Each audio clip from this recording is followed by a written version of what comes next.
Hello friends, मी रेखा special Marathi रेसिपीजमध्ये आपल्या सर्वांचं खूप खूप स्वागत आहे. आणि आज आपण बनवणार आहोत प्रजासत्ताक दिन स्पेशल स्वीट्स नारळाचे लाडू. नारळाचे लाडू बनवण्यासाठी आपण सर्वात आधी गॅसवरती एका कढईमध्ये 1 चमचा तूप घेऊ. तूप छान तापलं की यामध्ये आपण 1.5 कप डेसिकेटेड कोकोनट घालू. डेसिकेटेड कोकोनट ऐवजी तुम्ही इथं ओल्या नारळाचा खव देखील घेऊ शकता. लो फ्लेमवरती अंदाजे 2 मिनिटभर आपल्याला हे डेसिकेटेड कोकोनट छान भाजून घ्यायचं आहे. हे डेसिकेटेड कोकोनट आपण भाजून घेत असताना आपल्याला याचा कलर चेंज करायचा नाही, पण खमंग असा सुवास येईपर्यंत आपल्याला हे भाजून घ्यायचं आहे. आता इथे 2 मिनिट होत आलेले आहेत आणि खमंग असा सुवास यायलाही सुरुवात झाली आहे. आता यामध्ये आपण 1.5 कप दूध घालू. दूध घातल्यानंतर हे मिश्रण आता आपल्याला अर्धा ते 1 मिनिटभर लो टू मीडियम फ्लेमवरती अजून एकदा छान परतून घ्यायचं आहे. आता इथं अर्धा ते 1 मिनिटभराने मिश्रणाला थोडासा घट्टसरपणा आला की यामध्ये आपण 1 कप साखर घालू. 1.5 कप डेसिकेटेड कोकोनटसाठी आपण इथं 1 कप साखर घेतली आहे. हे प्रमाण अगदी योग्य असं होतं. आवडीनुसार इथं आपण साखरेचं प्रमाण कमी जास्त ठेवू शकतो.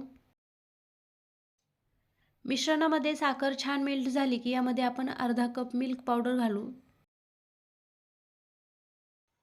मिल्क पावडरमुळे आपले लाडू हे टेस्टी तर बनतातच, पण त्यामुळे त्यांना बाइंडिंगही छान येते. मिल्क पावडर मिश्रणामध्ये घातल्यानंतर लगेचच गाठी होण्याची शक्यता असते. म्हणून शक्यतो गॅस बंद करूनच किंवा कढई खाली उतरून घेऊनच आपल्याला इथं मिल्क पावडर या मिश्रणामध्ये मिक्स करून घ्यायची आहे. आता इथं मिश्रणामध्ये मिल्क पावडर ही छान मिक्स करून झाली की पुन्हा लो फ्लेमवरती आपल्याला अर्धा मिनिटभर हे मिश्रण छान परतून घ्यायचं आहे. अर्धा मिनिटभराने मिश्रणाला थोडासा घट्टसरपणा आला की इथं आपण गॅस बंद करू आणि वरून आपण अर्धा चमचा वेलची पावडर घालू. आणि पुन्हा एकदा हे मिश्रण व्यवस्थित मिक्स करून घेऊ. वेलची पावडर मिक्स करून झाल्यानंतर आता आपण हे मिश्रण 3 भागामध्ये डिवाइड करू. आज आपण इथं 3 रंगांचे लाडू बनवणार आहोत. समप्रमाणात आपण हे मिश्रण 2 भांड्यांमध्ये काढून घेऊ. इथं दोन्ही भांड्यांमध्ये समप्रमाणात मिश्रण काढून झालं की कढईमध्ये उरलेल्या भागात आपण केशरी फूड कलर म्हणजेच ऑरेंज फूड कलर घालू. ऑरेंज लिक्विड फूड कलरचे 2 थेंब या मिश्रणामध्ये घालून आपण हे मिश्रण लो फ्लेमवरती छान असं मिक्स करून घेऊ. लिक्विड फूड कलर नसेल तर पावडर फूड कलर घातला तरीही चालेल. मिश्रण व्यवस्थित असं मिक्स करून झालं की आता आपण याला थंड होण्यासाठी बाजूला ठेवून देऊ. त्यानंतर इथं आपण दुसऱ्या भांड्यामध्ये काढून घेतलेलं मिश्रण यामध्ये आपण लिक्विड ग्रीन फूड कलरचे 2 थेंब घालू आणि यालाही व्यवस्थित मिक्स करून घ्यायचं आहे. आता हे मिश्रण देखील आपण थंड होण्यासाठी बाजूला ठेवून देऊ.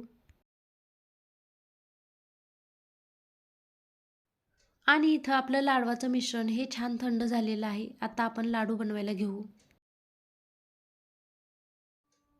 आणि इथं अशा प्रकारे आपण पाहिजे तेवढ्या मोठ्या किंवा छोट्या आकारात लाडवाचं मिश्रण घेऊन लाडू बनवून घेऊ.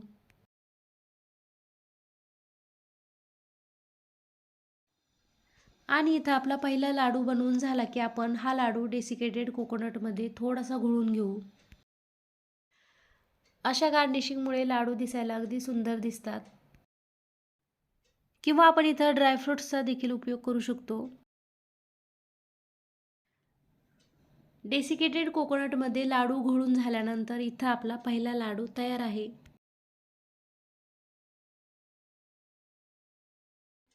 अशाच प्रकारे आपण व्हाईट कलरचा लाडूही बनवून घेऊ. आणि हा लाडू देखील आपण डेसिकेटेड कोकोनटमध्ये घोळून घेऊ. इथं आपण मिल्क पावडर घातल्यामुळे लाडवांना बाइंडिंग ही छान आली आहे. त्यामुळे अगदी सहज हे लाडू वळतात आणि पटपट असे बनवता येतात. मग तुम्ही पण हे लाडू नक्की तयार करून बघा आणि कमेंट करून मलाही सांगा. अशाच प्रकारे ग्रीन कलरचाही लाडू बनवून त्यालाही डेसिकेटेड कोकोनटमध्ये छान असं घोळून घ्यायचं आहे. आणि इथं आपले 3 रंगांचे लाडू तयार झालेले आहेत. अशाच प्रकारे आपण सगळे लाडू बनवून घेऊ.